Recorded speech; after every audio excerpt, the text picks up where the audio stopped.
समाधि से क्या हुआ? प्रज्ञा हुई। जब प्रज्ञा उत्पन्न हुई तो सब चीज मिली।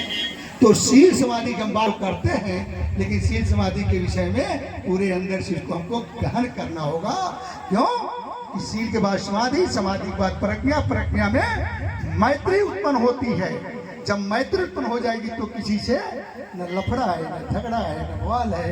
आराम से उनका जीवन, उनके परिवार का जीवन, उनके शीलों को देखकर गांव के, शहर के रिश्तेदारों का विचार बदलेगा। अपने आप धम्म के शरण में आएंगे।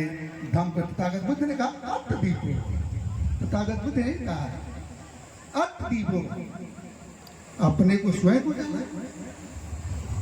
बाबा साहब डॉक्टर अम्बेडकर जो सम्यक बुद्ध की वाणी है, उसी को बाबा साहब डॉक्टर अम्बेडकर ने उतारा है। तथागत बुद्ध कहते हैं बुद्धम चरण गच्छति, बाबा साहब कहते हैं शिक्षित। वहीं से लिया गया, वहीं से लिया गया। जो तथागत बुद्ध के एक एक शील को बाबा साहब ने यहाँ लिया है। धम्म संगम वही चीज है।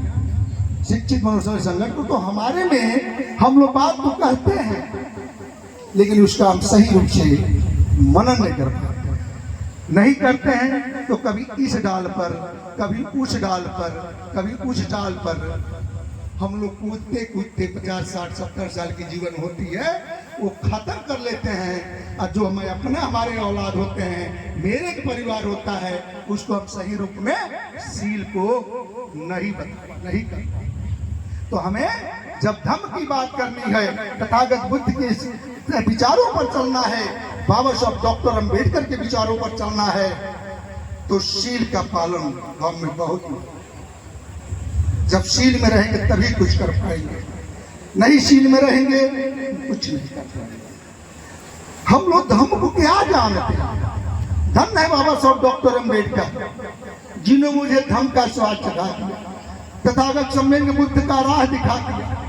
जो आज हम लोग बाबा साहब के विचार पर चलकर आज हम लोग भी जिस तरह व्यवस्था बना, अभी हमारे संजय सर जी बोल रहे थे, किशन कलिंगम से लेकर इसके पहले वहां फाहियान और जो आते हैं तो क्या देखते हैं? 3 चीज बोला था। एक पुरातत्व की बात कहा था सर जी ने, पुरातत्व में खुदाई करने की बात किया। क्यों? कि आपको शुरू से लेकर आपको इतना दब गए थे कि आप जान ही नहीं पा रहे थे। लेकिन धन्य हमारे बौद्ध उपासक, विदेश के फाहियान और वो चलिंगन की जो ने इस चीज को हमको यहाँ लाकर हमारे खुशी में कौन जानता था? तथागत बुद्ध को कौन जानता था? आज तो कहते हैं कि ये भरा है, लेकिन तथागत बुद्ध ऐसा सम्यक, तथागत बुद्ध ऐसा आज तक मनुष्य हुआ नहीं। आज तक जितने भी देखे पूरे विश्व को मैं चैलेंज करता हूँ कि जो अपने को भगवान कहता हो, अपने को बड़े कहता हो, अपनी मृत का देह बढ़ा दे, मैं मानूंगा वो भगवान हो सकता है। लेकिन तथागत सम्यक संबुद्ध ने 3 महीना पहले, जो 90 दिन पहले वैशाली में कहा था बनते आनंद से कि मैं आज के 90वें दिन पर निवाड़ को प्राप्त हो जाऊंगा। इतना ही नहीं कहा, तथागत बुद्ध ने यह भी कहा कि मैं जगह भी बताया कि मैं जगह कहूंगा, वो कुशीनगर के सालवन को तथागत बुद्ध ने बताया। तथागत बुद्ध को त्रिविध पावनी क्यों कहा जाता है? क्यों? ऐसे तथागत बुद्ध है कि वैशाख पूर्णिमा को जन्म होता है, वैशाख पूर्णिमा को ज्ञान प्राप्त होता है, वैशाख पूर्णिमा को महापरिनिर्वाण को प्राप्त होते हैं। इसी को त्रिविध पावनी कहा गया है। इसी को हम लोग तथागत बहुत बड़ा त्योहार होता है। तथागत बुद्ध ने 90 दिन पहले वैशाली में कह दिया आनंद से, देखो आनंद, मैं आज के 90वें जो अपने को परिनिर्वाण को प्राप्त हो जाऊंगा। तो तथागत ये बता, लेकिन और कोई अपने कहता है, हमें जो बता, कहीं इतिहास में मिलता हो, कहीं कुछ में मिलता हो को अपने को बता सकता है, तो मैं मान लूंगा कि वो सही होगा। लेकिन तथागत बुद्ध का धम्म विज्ञान है, विज्ञान पर आधारित है, विज्ञान पर हर चीज है।